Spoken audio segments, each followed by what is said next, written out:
안녕하세요. 5월 26일 화요일입니다. 오늘은 고린도전서 9장 1절부터 10절까지 말씀 함께 묵상하겠습니다.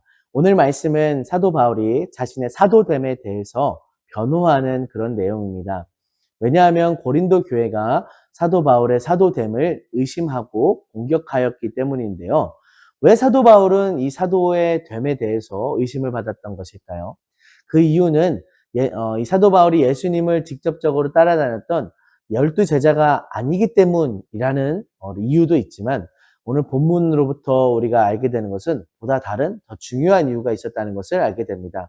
4절부터 보면 사도 바울이 일반적인 사도가 가진 생계를 교회로부터 책임받는 권리에 대해서 설명합니다. 세상적인 논리에서든 혹은 율법에서 말씀하는 논리에서든 그것은 마땅한 권리입니다. 하지만 내일 본문에 가게 되면 사도 바울이 그것을 사용하지 않았다라고 이야기하죠. 사도 바울이 자비량 선교를 했다는 것을 이야기하는 것입니다. 사도 바울이 천막 자는 기술을 통해서 정말로 물론 교회 후원을 받기도 했지만 자비량으로서 사역을 해 나갔는데요. 그것이 오늘 이 고린도 교회에서 사도 바울이 사도로서의 직임을, 사도됨을 의심받는, 공격받는 결정적인 이유가 됩니다. 왜냐하면 당시의 문화에서는요, 철학자든지 어떤 가르침을, 지혜로운 가르침을 전하는 스승들은 제자들로부터 혹은 어떠한 부유한 물질적인 후원자로부터 생계를 책임받는 것이 당연하게 여겨지고, 그렇지 않은 사람들 같은 경우는 어떠한 아류로 여겨지거나 혹은 하등한 지혜를, 하등한 가르침을 전하는 자로 여김받곤 했습니다. 그런데 지금 사도 바울의 경우에는 어떠한 물질적인 후원자가 없습니다. 물론 교회로부터 지원을 받긴 했지만 대부분은 자비량으로서 사역을 했습니다. 이것이 다른 타 지역, 타 교회에서는 굉장히 훌륭한 장점으로 작용하기도 했습니다. 하지만 이곳 고린도에서만큼은 오히려 그 점 때문에 사도 바울이 사도로서의 의심을 받습니다. 당신이 정말 사도가 맞다면 교회로서 혹은 어떠한 물질적인 후원자로부터 후원을 받아야지, 생계를 책임을 받아야지, 당신은 그렇지 않으므로 당신은 정말 훌륭한 복음을 전하는, 또 지혜를 가르치는, 말씀을 전하는 그러한 사도가 아니다라고 고린도 사람들이 이야기하는 것입니다. 사도 바울은 그런 어떤 이런 황당한, 어떻게 보면 황당한 공격과 그런 의심의 논리를 분명히 알고 있었을 것입니다. 굉장히 그 헬라 사회에 대해서, 로마 사회에 대해서 정통한 사람이었기 때문에 분명히 그가 자비랑 선교를 택할 때 이런 의심이 있을 수도 있다는 것을 알고 있었을 것입니다. 그렇지만 사도 바울은 그 의심이 있었을 것을 알매도 불구하고 자비랑 사역을 하였죠. 왜 그가 자비랑 사역을 하였을까요? 두 가지 이유에서 우리가 생각해 볼 수 있습니다. 먼저는 복음의 순수성을 지키려 했다는 것입니다. 사도 바울이 전한 주된 메시지는 구원은 하나님이 우리에게 은혜로 주시는, 값없이 우리가 어떤 값을 지불하고 살 수 있는 것이 아니고 하나님이 값없이 베풀어 주신 선물과 같은 것이다라는 메시지를, 믿음으로 의를 얻는다는 메시지를 주로 전했습니다. 그것이 복음이다라는 메시지를 전했습니다. 그런데 그 복음, 은혜로 주신 것이라는, 값없이 주신 선물이라는 메시지를 전하면서 내가 이 메시지를 전했으니 너희들이 나한테 내 생계를 책임져야 돼, 물질을 공급해야 돼라고 이야기하면 어떻게 될까요? 약간 모순이 발생하죠. 값없이 없는 선물이라는 메시지를 전하면서 어떠한 대가를 지불하게 하였으니까요. 그렇기 때문에 사도 바울은 당시에 선교적인 전략으로서 자비랑 선교를 택했던 것입니다. 그리고 또 하나의 이유가 더 있습니다. 그것은 바로 이 고린도가 가진 어떤 문화적인 특수한 상황을 이해했다라는 것입니다. 당시 고린도는요, 굉장히 물질적으로 풍요로운 도시이면서 동시에 그 세속적인 가치관이 너무나 강했습니다.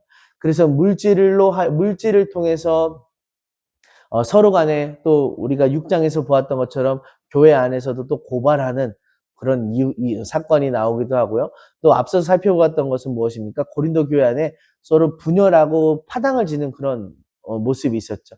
그러한 모습들이 내내 고린도라고 하는 지역이 가진 어떤 문화적인 특성이었던 것입니다. 그리고 그 당시에 누군가로부터 물질적인 후원을 받아서 지혜의 가르침을 전한다는 것은 그 물질적인 후원자의 입장을 대변하고 또 그들의 편에 선다라는 그런 인식을 줄 수 있었는데요. 사도 바울은 바로 그것을 피하고자 했던 것입니다. 나는 누군가의 편에 어떠한 일정한 그 무리만의 편이 아니라 하나님의 부르심을 받은 사도로서 너희들 모두에게, 고린도 교회 모두에게 복음을 전하고 양육하는 사도이다라는 메시지를 주기 위해 전략적으로 자비랑 선교를 택했던 것입니다. 그럼에도 불구하고 이 사람들은 사도 바울의 그 본심을 몰라주고 사도 바울을 의심하죠. 그래서 사도 바울이 어쩔 수 없이 오늘 본문으로부터 해서 자신의 사도됨에 대해서 변호합니다. 3절을 보면요. 나를 비판하는 자들에게 변명할 것이 이것이다 라고 이야기합니다. 저는 이 말씀을 보면서 우리가 전에 묵상하였던 6장 말씀이 생각났습니다. 6장 7절을 보면요. 너희가 피차 고발함으로 너희 가운데 이미 뚜렷한 어물이 있나니 차라리 불의를 당하는 것이 낫지 아니하며 차라리 속는 것이 낫지 아니하냐 라고 이야기합니다. 말씀합니다. 어떠한 불의를 당하는 것이 차라리 이렇게 다투는 것보다 낫지 않느냐라는 그런 내용인데요. 이 말씀과 그 말씀, 오늘 본문의 말씀이 좀 상충하는 것 같은 그런 느낌이 드는 것입니다. 사도 바울은 자신이 사도됨에 대해서 의심받고 공격을 받으니까 그것을 변명하고 변호합니다. 그런데 6장에서는 분명히 차라리 불의를 당할지언정, 차라리 속임을 당할지언정 참는 것이, 화목하는 것이 사이가 좋은 것이 낫지 아니하냐 하고 이야기했다는 말이죠. 사도 바울은 왜 그렇게 참는 것이 낫다고 이야기했으면서도 자신의 사도됨이 의심받는 상황에서는 참지 않고 변명을 했던 것일까? 그 점을 좀 깊게 좀 질문하면서 묵상을 해보았는데요. 그 이유는 분명합니다. 사도 바울이 참으라고 했던 것은요, 개인적인 영역입니다. 개인적인 이득 혹은 개인적인 자존심, 개인적인 명예, 이러한 개인적인 영역입니다. 그렇지만 지금 사도 바울이 공격받고 있는 사도권은 단순히 사도 바울에게만 해당되는 개인적인 영역이 아닙니다.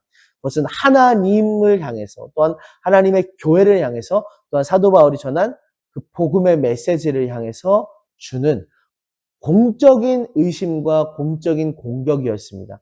이러한 공적인 영역이었기 때문에 사도 바울은 그것을 변호했던 것이죠. 만약에 사도 바울이 변호하지 않고 변명하지 않는다면 어떻게 될까요? 사도 바울은 고린도 교회로부터 가짜 사도라고 인칭받게 됩니다. 그러면 어떠한 일이 생겨날까요? 사도 바울이 전한 복음의 메시지가 값없이 의롭다함을 선물로 얻는다는, 은혜로 얻는다는 그 복음의 메시지가 공격받게 되는 것입니다. 특별히 할례를 받아야 된다고 하는, 아니면 어떤 이단에 속한 그러한 가르침을 전하는 자들로부터 공격을 받고 교회가 흔들리고 복음이 흔들릴 수 있는 그러한 위험에 처하게 되는 것입니다. 그렇기 때문에 사도 바울은 오늘 본문 말씀에서 자신의 사도됨에 대해서 변명하고 변호하는 것입니다. 여러분, 우리가 살아가면서 때때로는 어떠한 우리 자신을 변호해야 되는 입장에 서게 되기도 합니다. 그때 우리 자신에게 한번 질문해 보았으면 좋겠습니다. 내가 지금 변호해야 되는 것이 내 개인적인 영역과 개인적인 이유와 목적을 위함인가? 아니면 하나님을 주신 복음이라고 하는 어떤 하나님께서 주신 또한 그 공적인 영역에 속한 것인가? 한번 이 말씀을 통해서 돌아보고 우리가 개인적인 일에 있어서는 참을 수도 있지만 복음적인 영역에 있어서는 물러서지 않는 하나님 편에서는 저와 여러분 되었으면 좋겠습니다. 함께 기도하겠습니다. 하나님, 오늘 사도 바울이 자신의 사도됨을 변호하는 내용을 통해서 오늘 저희들이 어떠한 자세로 살아가고 있는지 잠시 묵상하였습니다.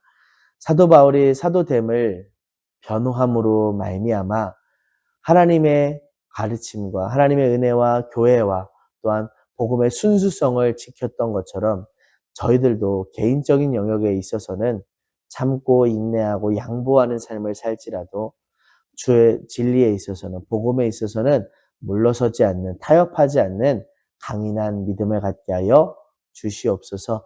오늘도 이 하루를 하나님께 의탁합니다. 주님 말씀 따라 순종하기 원합니다. 인도해 주시옵소서. 예수님의 이름으로 기도합니다. 아멘. 오늘 하루도 말씀과 믿음으로 승리하는 하루가 되길 소망합니다.